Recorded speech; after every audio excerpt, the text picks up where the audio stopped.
Dominio Público y Ambiente, y la siguiente conferencia estará a cargo del profesor Horacio Corti, Aspectos sociales implicados en la ejecución de la causa Mendoza.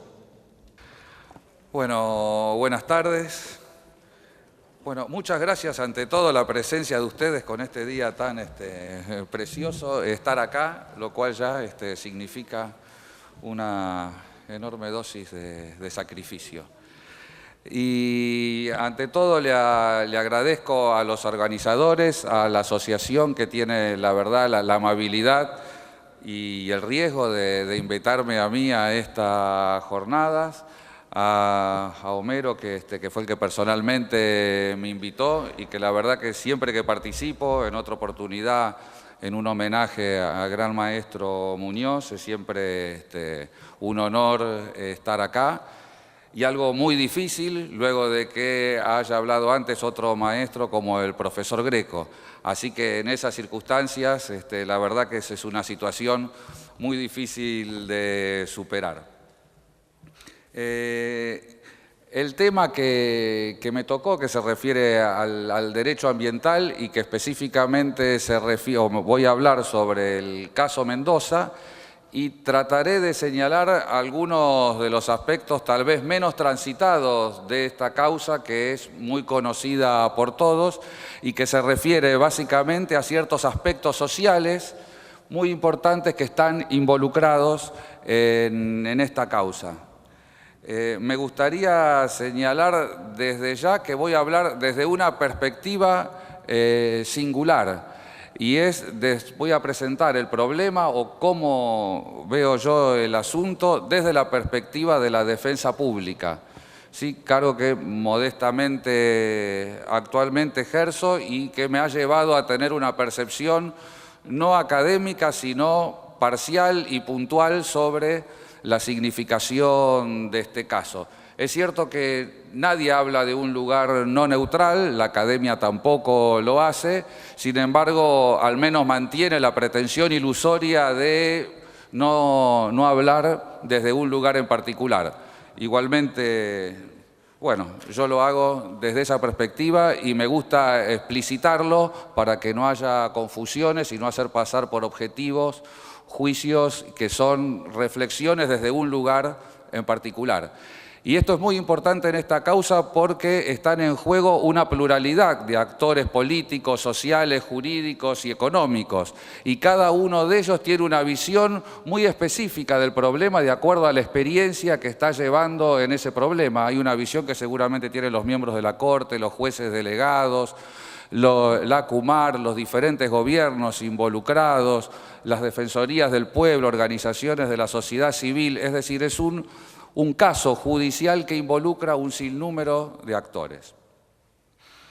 Y en ocasión de este caso voy a hacer algunas reflexiones sobre lo que es un proceso contencioso, porque finalmente este es un caso que genéricamente uno puede llamar que entra dentro de lo contencioso, sobre el Poder Judicial y también sobre la tarea profesional, sobre qué significa ser abogado. Y que creo que este caso le plantea desafíos muy importantes a la profesión de abogado y en particular a la defensa pública y también alguna mención a ciertos derechos que están involucrados en esta causa más allá de las referencias al medio ambiente, al derecho a la salud, etc. Lo primero que me gustaría destacar que la decisión de la Corte en el caso Mendoza, yo creo que debe haber un consenso muy alto en eso. En esto es una decisión revolucionaria, porque la cuestión de la contaminación ambiental de la cuenca Matanza-Riachuelo es un problema estructural de la sociedad argentina. Y es claro que el sistema político en su conjunto nunca le pudo dar una solución a través de una política pública a este problema. Eso es algo manifiesto y lo muestra la propia realidad, no hay nada que argumentar. Lo interesante es que han fracasado todos los regímenes políticos, civiles, militares, los diferentes partidos políticos, así como las diferentes instituciones, los poderes legislativos, los poderes ejecutivos. Es decir, año tras año, en vez de solucionarse, el problema en todas sus dimensiones fue agravándose en su magnitud. Y la sociedad y el Estado y todos colectivamente continuábamos agravando la situación. Digamos que si la contaminación de la cuenca Matanza y Riachuelo ha sido la idea de alguien, evidentemente ha sido un proyecto eficazmente logrado. Sí, en ese sentido, si alguien quería que eso produjera, es todo un éxito. Y entonces, la decisión de la Corte de enfrentar este problema, yo creo que es una decisión absolutamente innovadora. Y me parece que lo que hizo la Corte es asumir el problema. En otro sentido, y esto para mí es una digresión lateral, ¿no? Yo creo que es un tribunal que aprovechó una oportunidad. Los jueces, creo que en todas sus instancias, de primera instancia, las cámaras, los tribunales superiores, la propia Corte, ante los casos que se le presentan oportunidades y pueden aprovechar las oportunidades como hizo la Corte o pueden desaprovecharlas. Es decir, pueden dejar pasar oportunidades para tomar decisiones e involucrarse en la vida de su propia sociedad.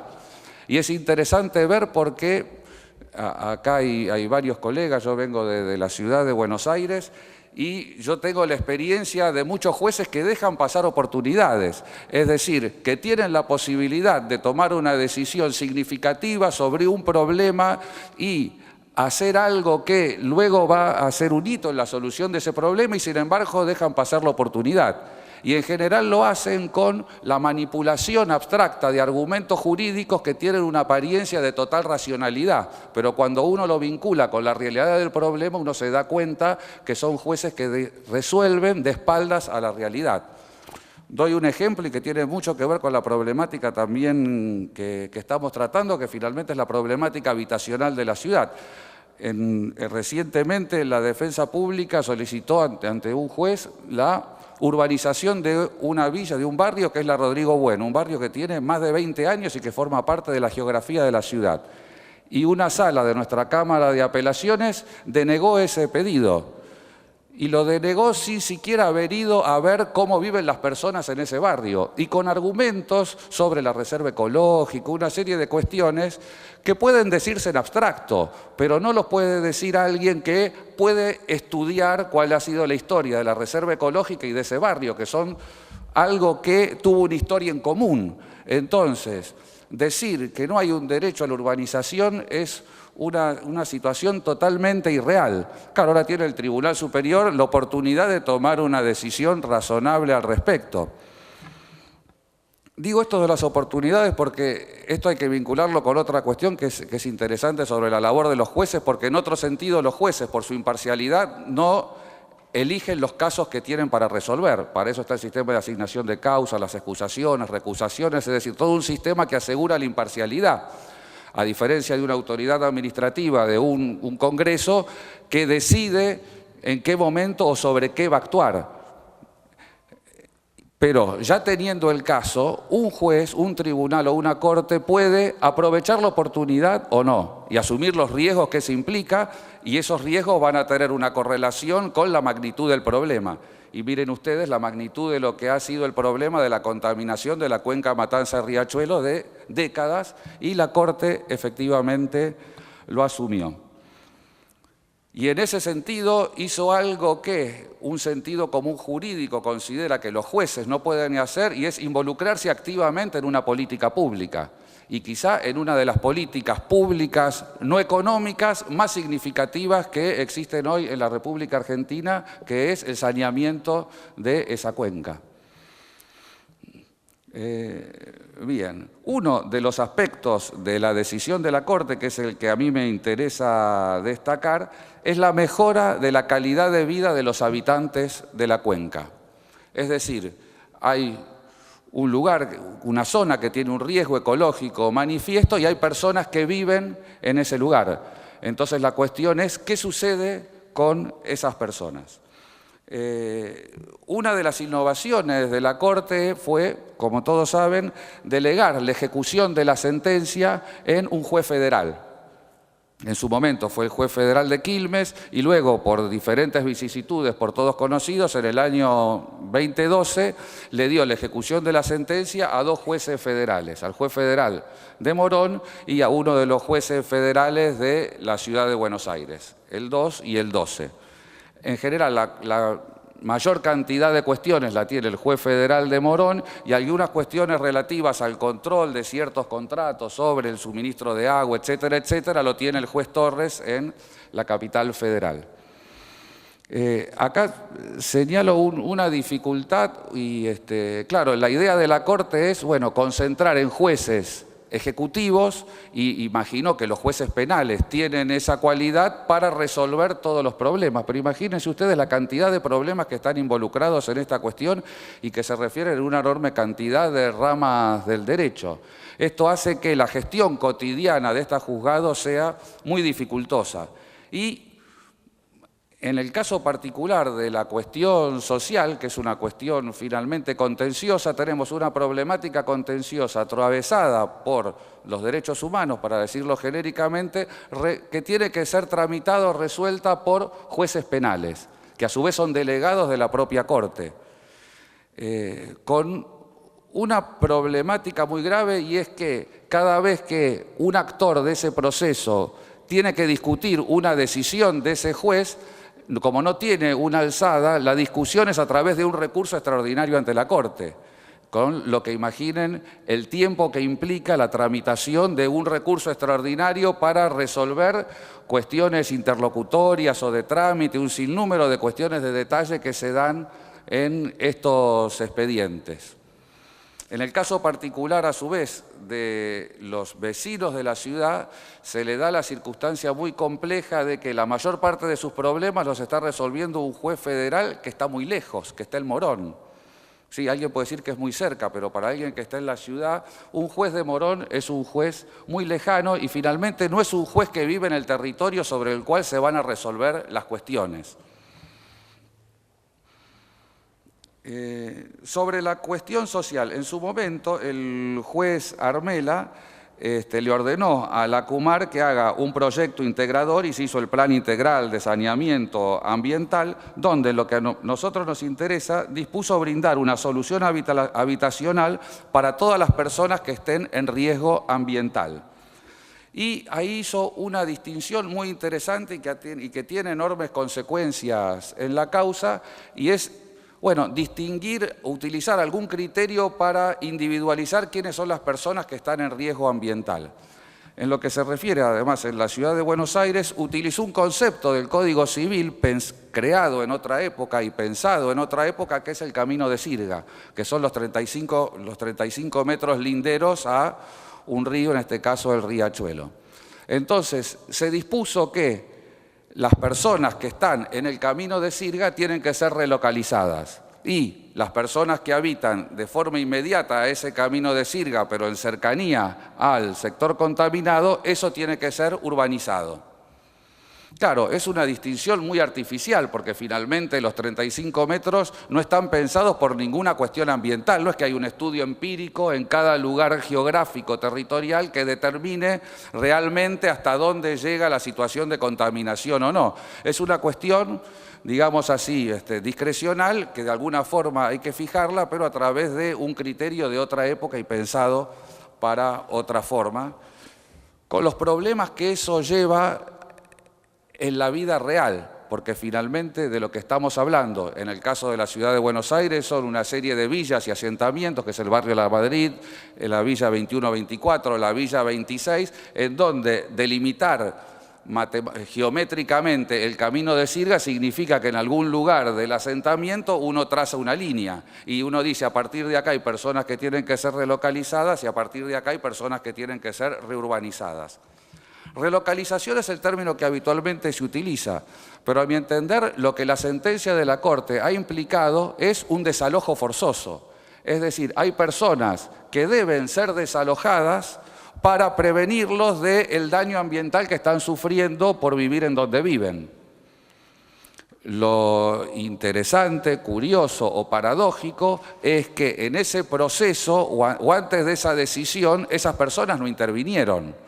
Es decir, ellos no expresaron su voz para decir algo sobre sí mismo. En todo caso, para proteger a ellos de su salud, etcétera, etcétera, se dispuso que deben ser desalojados. Y ustedes adviertan la problemática, lo complejo de esta problemática social, porque hay una gran cantidad de familias que van a tener que ser cambiadas de lugar, es decir, que viven en un lugar y van a tener que pasar a vivir en otro lugar, y todo esto es una situación humana, existencial, no solo que se refiere a la vivienda, sino que afecta a toda la vida de una persona. Me gustaría señalarles que en la ciudad de Buenos Aires, bueno, se hizo un censo en el año 2011 y hay 2.213 familias que tienen que ser relocalizadas. Acá hay toda una cuestión muy compleja porque la realidad es dinámica, así como es dinámica la realidad de la sociedad, también lo mismo sucede en las villas y asentamientos, y es claro que hay un crecimiento del lugar y hay todo un fenómeno propio en la ciudad de Buenos Aires, o al menos en las villas de la ciudad de Buenos Aires, que es el inquilinato. Entonces hay todo un devenir de la situación que cuanto más se demora la resolución, más complejo resulta resolverlo, y eso se agrava aún más ante la ausencia de un plan integral de relocalización de las personas, donde tendrían que estar realmente expresadas o consideradas todas estas situaciones o contingencias para darle una solución sistemática. Es interesante ver que el fallo de la Corte se dictó en el año 2008. Al día de hoy solamente se relocalizaron 391 familias. Eso significa que queda por cumplir en este aspecto puntual de la sentencia el 81% de las relocalizaciones de acuerdo a un censo que ya no está vigente. Miren ustedes, no sé cómo transmitirles la vivencia que tienen las personas de lo que sucede en esta situación, porque hay más de 2.000 familias que saben que por la consecuencia de una decisión del máximo tribunal del país van a cambiar de lugar y sin embargo no saben ni cuándo, ni cómo, ni a dónde van a ser relocalizadas. Eso existencialmente es muy complejo para cualquiera que vive en cualquier lugar digno y mucho más lo es para alguien que vive en la Madrid, en la 21-24 o en la 26 o en cualquiera de los lugares que están linderos al riachuelo. Y ahí, bueno, me voy un poco desviando, pero viene el momento de decirlo por el comentario que hice. Para mí hay en juego algo que no sé si siempre está muy destacado, ahí en juego hay una importancia de un derecho central, en este caso que es el derecho a la información. Las personas tienen derecho a saber qué es lo que va a ser de su vida. Es algo de una obviedad manifiesta. Sin embargo, lo que muestra la práctica de esta sentencia y la ejecución es las dificultades que tienen las personas para obtener información. O si ustedes quieren, las dificultades que tienen las autoridades administrativas para darle información a las personas que van a ser relocalizadas. Y a su vez las dificultades que tienen los jueces para asegurar este derecho de las personas. Y en ese sentido, una labor central de la asistencia jurídica de los vecinos es de qué forma los vecinos obtienen información. Es claro que la información a su vez está vinculado a otro derecho que creo que acá es central y es el derecho a la participación, porque también creo que es una obviedad. Cualquier persona que va a ser relocalizada forzosamente por una decisión que le es ajena, tiene el mínimo derecho de participar en el proceso que va a resultar en dónde va a vivir esta persona. Entonces, en la medida que participe va obteniendo información y en la medida que obtiene información va sabiendo qué es lo que va a hacer de su vida. Para realizar esta participación acá es interesante que es un mecanismo que se fue desarrollando en este proceso judicial, es la realización de mesas de trabajo. Entonces, en particular el juez Rodríguez de Morón incluso fijó reglas a las cuales tienen que estar sujetas las mesas de trabajo que obligatoriamente tienen que realizar las autoridades administrativas. Por ejemplo, tiene que, para el caso de la 21-24, las mesas de trabajo tienen que tener una periodicidad quincenal. Tienen que estar fijadas en un horario en las cuales las personas puedan asistir, que eso no coincide con los horarios administrativos o judiciales. La autoridad administrativa tiene que dar un listado de los temas que va a tratar. A su vez, el Estado tiene que enviar una persona que sea responsable y capaz de dar respuestas reales a las personas, no decir que todo lo tiene que consultar a otra persona que no está en la mesa de trabajo, porque si no, finalmente no es una mesa de trabajo. La realidad de lo que vemos en todos los barrios es, por un lado, que en ciertos lugares las mesas de trabajo no se hacen y en otros lugares las mesas de trabajo no tienen la frecuencia que deben tener, no se dan los listados de los temas o no van personas que son responsables. Y acá es interesante otra tarea importante de la labor profesional y que no siempre creo está vista como una tarea típica de los abogados, porque una tarea esencial de la defensa pública es acompañar a los asistidos en estas mesas de trabajo, y lo cual es una tarea, como ustedes ven, cotidiana, porque no se agota simplemente en ir a una mesa de trabajo, porque acá hay algo interesante, que han percibido los vecinos y estas personas que van a ser desalojadas. Y en los diferentes barrios con diferentes experiencias muy interesantes, que para poder ser escuchados tienen que realizar una práctica colectiva. ¿Esto qué significa? Que tienen que tener alguna organización de algún tipo. Entonces, y que tienen que ellos mismos tener algún tipo de reflexión y de deliberación sobre qué es lo que quieren ellos colectivamente. Eso hace, por ejemplo, que en el caso de la 21-24 haya asambleas semanales donde los vecinos discuten y reflexionan sobre este proceso de relocalización. Y lo que surge de esas asambleas es a su vez lo que van planteando en las diferentes mesas de trabajo. Esto hace que la labor profesional del abogado, ¿en qué consiste? No consiste simplemente en asesorar jurídicamente, hacer un escrito y hacer la gestión, digamos así, administrativa o judicial, sino que implica estar con los vecinos en cada una de sus actividades, por ejemplo, en cada una de sus asambleas semanales, y luego asistir a las mesas de trabajo y luego eventualmente con todo ese material hacer las presentaciones administrativas o judiciales que surgen de todo ese trabajo. Ustedes ven, acá hay algo implícito, y es que es una tarea profesional del abogado que no puede realizarse en su propia oficina. Es decir, no puede haber una tarea en el propio lugar burocrático o institucional de uno, sino que uno tiene que ir ahí donde están las personas, uno tiene que ir ahí al lugar propio de la ciudad donde están ocurriendo las cuestiones, porque uno no le va a decir a los vecinos hagan la asamblea en la oficina de la Defensoría. Cuestión que me parece muy contrastante con la actitud que les mencionaba recién del Poder Judicial, de no ir a los lugares en los cuales los problemas realmente están y percibir con sus propios sentidos, con su propia materialidad corporal, qué es lo que está sucediendo en un lugar. Y yo creo que uno decide de muy diferente manera si uno ve un papel en su escritorio, en su lugar, a si uno ve las personas reales en los lugares reales donde tiene que decidir. Y me interesa esta comparación porque no es una comparación entre una justicia del pasado y una justicia actual, sino entre prácticas de la justicia que realmente hoy existen. Lo que muestra que en general uno habla en foros, en cuestiones académicas, en jornadas sobre el acceso a la justicia, sobre las nuevas formas de tratar los procesos, la apertura, las audiencias, etcétera, etcétera. Pero eso, y creo que es algo que mencionó Greco con anterioridad, una cosa es lo que se dice en el discurso y otra cosa es la realidad, y no solo la realidad de la administración, sino la realidad de los tribunales, donde hay una cultura de encerrarse en sí mismo y donde es muy difícil una apertura hacia los problemas vitales existenciales de la sociedad. En definitiva, es la dificultad y el riesgo de encontrarse con otro y que el otro le diga personalmente a uno cuál es su situación.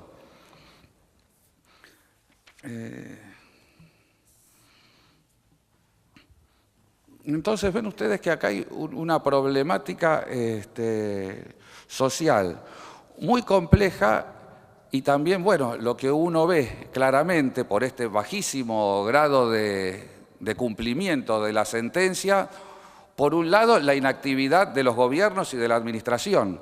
Es claro que más allá, y hay en los libros que uno puede leer y en las reseñas, en los estudios que hoy ya existen numerosos, que simultáneamente al dictado de la sentencia de la Corte, innumerables sistemas políticos reaccionaron positivamente con proyectos de ley, con diferentes cuestiones. Pero ese, si ustedes quieren, boom inicial fue diluyéndose en el tiempo y hoy en día lo que uno ve, al menos en el ámbito de la ciudad de Buenos Aires, es que no es una prioridad la cuestión de la relocalización y la ejecución de este caso. Claro, en términos más generales, no es una prioridad la cuestión habitacional en el ámbito de la ciudad. Hay otras prioridades políticas, no esta, y dentro de esa no prioridad está incluido la cuestión de la ejecución de la sentencia. Pero allí, incluso cuando se toman algunas decisiones, es muy interesante ver cómo hay no digo que sea algo deliberado, pero hay una forma de hacer invisibles a las propias personas que están involucradas. Y les doy un ejemplo. Para ser relocalizados, en el caso de los vecinos de la 21-24, claro, y como no había propuestas o como especulaban que las propuestas iban a ser hacia otros lugares, ¿qué empezaron a hacer? Empezaron a indagar en el territorio de la comuna qué lugares había posibles para poder ser relocalizados. Es decir, qué lugares había donde uno pudiera construir una vivienda, ya sea porque estén abandonados, porque estén desocupados, porque no estuvieran en actividad. Eso implicó a su vez todo un estudio jurídico sobre quiénes son los propietarios. Primero la individualización de los terrenos, luego la averiguación de quiénes son los propietarios. Y en algunos casos surgió que algunos eran del gobierno de la ciudad, otros eran privados. Luego, los mecanismos jurídicos que serían necesarios para poder construir. Por ejemplo, la expropiación, la rezonificación para que pudiera construirse en algún lugar donde no se pudiera hacer, etcétera, etcétera. Toda esa información fue trasladada por los propios vecinos a la mesa de trabajo. Ahora, miren ustedes algo muy curioso. Ante uno de los jueces delegados, luego de toda esta insistencia, se realiza una audiencia en la cual solo participan organismos públicos. Participa el Instituto de la Vivienda, participa el AUCUMAR, participa el gobierno de la ciudad, etcétera, y no participan los vecinos. Y ahí se decide que el gobierno de la ciudad se compromete a hacer las expropiaciones y las rezonificaciones, sin que los vecinos, que son los que crearon todo eso, tuvieran voz en ese lugar. ¿Bajo qué argumento? De que no son parte del expediente. Claro, no son las partes originarias. Incluso en el curso del proceso, la Corte en algún momento dijo que los vecinos tienen que ser escuchados. Sin embargo, en el proceso judicial es muy difícil que los jueces admitan que los vecinos son parte. Y miren ustedes cómo sigue la cuestión, porque luego el Poder Ejecutivo y su bloque presentan un proyecto de ley, y en ese proyecto de ley, que es para cumplir en ese acuerdo judicial, se encuentran estas rezonificaciones, etcétera, etcétera, pero en ningún momento se hace mención que eso surge del propio trabajo de los vecinos. De hecho, había una serie de errores en el proceso y los únicos que sabían cuáles eran esos errores ultra técnicos sobre una parcela, sobre una sobreedificación, sobre una cuestión del Código del Planeamiento, eran los vecinos. Y entonces fueron los vecinos los que fueron a las comisiones de la legislatura para señalar todo lo que ahí se sucedía. Una conclusión que la podría decir al final, pero ya viene naturalmente para decirle ahora, es la dificultad que tiene, creo yo, tanto la administración, el sistema político, el Estado, como el Poder Judicial, para tratar directamente con las personas. Para el juez, para las mesas de trabajo, para la administración, es muy fácil tratar con otros organismos y con instituciones, yo les diría, superestructurales. Y es muy difícil que sea escuchada la voz de la propia persona afectada por estas decisiones. Claro, cuando se trata de las personas comunes y corrientes como esta, porque cuando se trata de una situación individualizada, por ejemplo, una empresa que es afectada por la cuestión que contamina algo y entonces tiene que hacer tal cosa, nadie dudaría que esa empresa tiene derecho a participar y que su abogado va a participar, y a nadie se le ocurriría que se va a tomar una decisión contra esa empresa sin que ella intervenga, derecho a ser oído, etcétera, etcétera. Pero parece ser, pero con una cuestión mágica de transmutación de las categorías, cuando cambian los sujetos involucrados, lo que parece obvio con respecto a un sujeto, le resulta obvio tanto a la administración como a los jueces que no tienen derecho a participar. Es algo realmente para mí, muy interesante de ver, y porque no es algo teórico, sino es algo experimental y que vivenciamos día a día. Y miren ustedes, lo vivenciamos a su vez en un caso que es extraordinario. ¿Qué quiero decir? Es un caso extraordinario en los niveles de participación, porque la Corte creó un órgano donde participa la sociedad civil, dispuso el Contralor de la Auditoría General de la Nación. Es decir, es un caso donde hay una enorme apertura y donde la propia Corte dijo que era importante escuchar a los vecinos, la participación, etcétera. Pero sin embargo, luego en la realidad cotidiana, eso es absolutamente dificultoso. Por eso creo que uno de los centrales problemas, yo diría que había imágenes donde se mostraba la realidad social, pero creo que el mayor problema del asunto es la dificultad que tienen los vecinos, la gente común y corriente, de ser escuchada y de ser tratada en consecuencia con dignidad. Es un lugar común, todos decimos el derecho administrativo, el derecho público, está el derecho procesal, se piensa en la persona, la dignidad de la persona, no sé, no hay nadie que no diga eso, más allá de cómo piensa el derecho. Y sin embargo, después, cuando estamos en la propia práctica, es muy difícil darle el lugar al otro y en ese lugar reconocerle la dignidad de que es una persona que puede decir algo.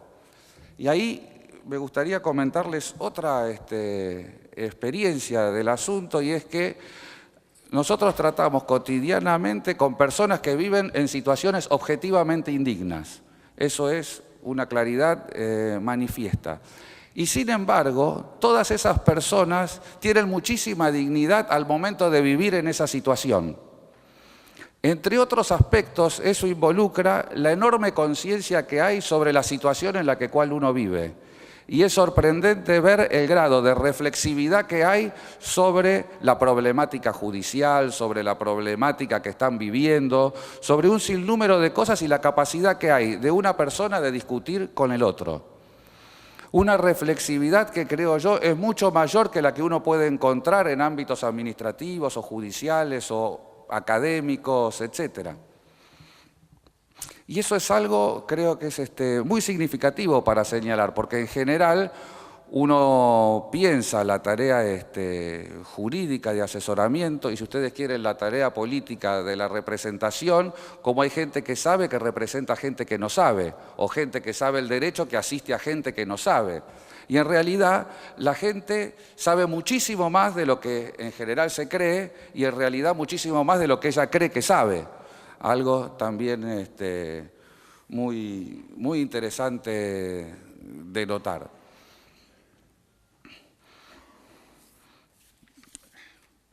Bueno, no sé cuánto tiempo tengo, ya tengo para ir redondeando. Pero me gustaría, porque claro, me fui mucho por las ramas, pero me gustaría señalar una o dos cosas de la propia realidad social que está sucediendo y la dificultad a su vez de pensar un problema complejo como es el desalojo y todos los implícitos que ahí están jugando.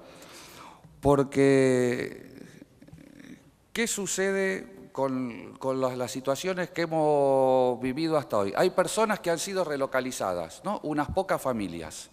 Ahora, han sido relocalizadas a lugares artificialmente creados, es decir, a lugares de la ciudad, en principio fueron mudados de comuna. Fueron mudados a lugares donde no hay ningún tipo de servicio. Es decir, alguien que vivía en la Villa 21 o 24 o en algún barrio tenía su comedor escolar, su parroquia, su escuela, su centro de salud. Ahora, fue mudado a un lugar donde no hay ninguna de esas cosas. Entonces los chicos tienen que cambiar de la escuela y cuando salen de la escuela no tienen ninguna red social que dificultosamente se fue creando a lo largo de estos últimos años en cada uno de los barrios de la ciudad. Y nada de eso fue pensado. Es decir, nada de eso fue considerado como algo que racionalmente y jurídicamente y constitucionalmente uno tiene que pensar como parte del concepto de la vivienda digna, que es el acceso a un conjunto de servicios que hacen a la vida en comunidad. Y que eso uno no puede destruir comunidad de esa forma bajo el argumento de que está solucionando o eliminando un riesgo ambiental. Eso, a su vez, ignorando un sinnúmero de situaciones de la realidad de las personas. Por ejemplo, cuáles son sus formas económicas de subsistencia. También hay algo interesante que tanto a la administración, creería que a los jueces y creería que al sistema académico le cuesta mucho pensar la economía popular y las formas de propiedad y de actividades económicas que realiza la gente común. Por ejemplo, una de las actividades racionales económicas que encuentra la gente es trabajar de cartonero. Entonces, para trabajar de esa forma necesita una infraestructura. ¿Cuál es? Su caballo, su carro, el lugar donde tiene que dejar el cartón, todo lo que hace a esa economía de subsistencia. Ahora, eso lo tiene organizado en un lugar. Cuando se hace el traslado, nada de eso está contemplado. Entonces tenemos unos monoblocks donde una persona tiene que dejar sus cartones. Y entonces es considerado, juzgado de que está cometiendo faltas. Y no sé si me explico, es algo que evidentemente es algo que tendría que ser pensado y no es algo que realmente se planifique.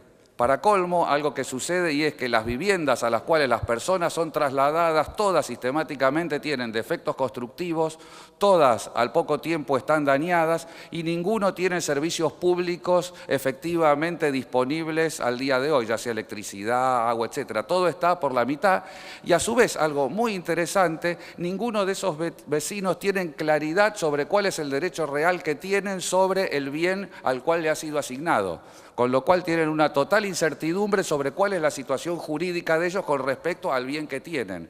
Algo que a cualquiera le hubiera resultado obvio que hay que determinar con cualquier otro tipo de persona en cualquier otro problema o situación jurídica. Y ahí me gustaría destacar otra cuestión social. Están las personas que son relocalizadas y que tienen todos los problemas de la relocalización. Están las personas que esperan a ser relocalizadas, que no tienen ninguna información y que no saben qué hacer con su vida. Entonces la gente pregunta, ¿cambio la chapa o no cambio la chapa? ¿Cambio el piso de tierra o no lo cambio? ¿Trato de hacerme una conexión eléctrica o no? Y nada de eso saben si lo van a hacer o no y todo eso es muy costoso.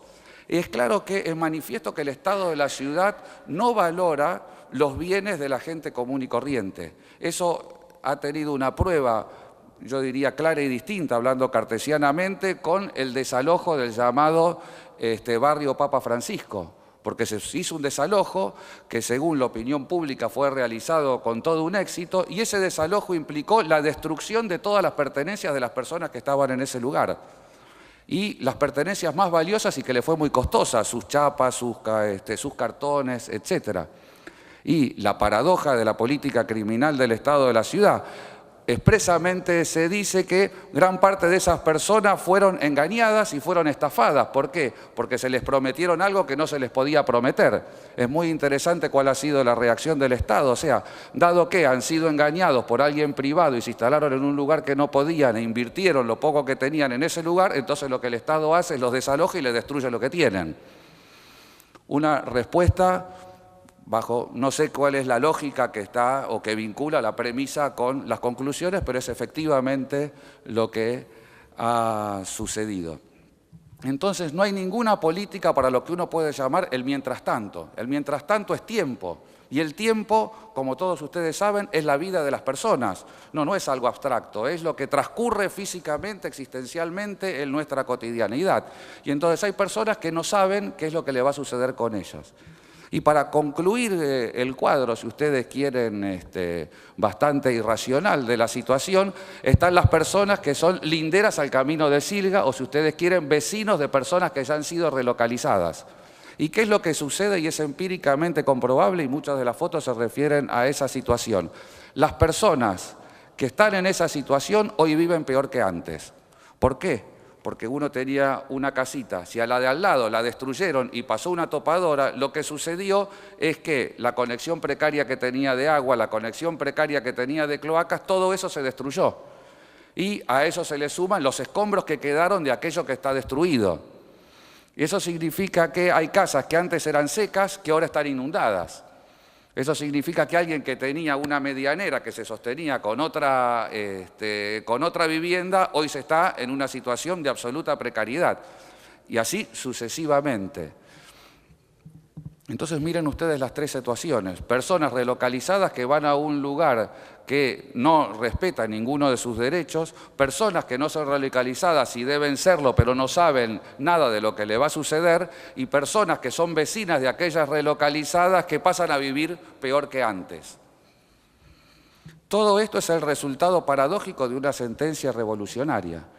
Y acá me gustaría señalar algo que no sé si era para terminar, porque no es una conclusión, pero era una reflexión en el medio del camino.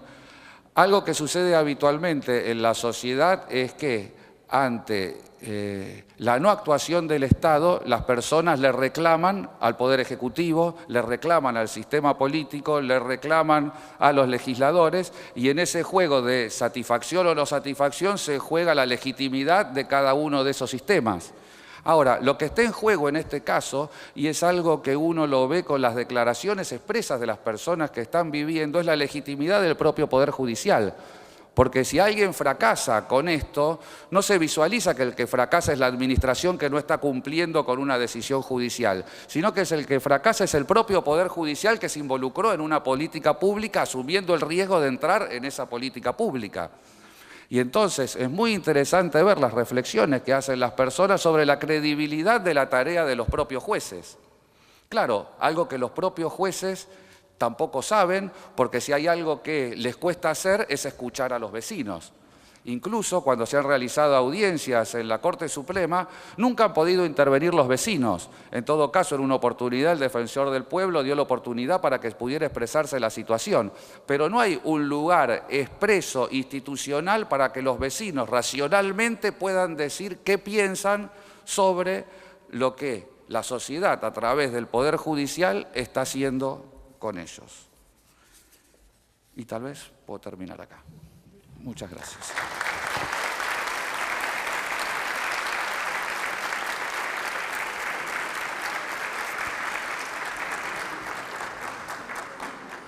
Muchas gracias, profesor Horacio Corti.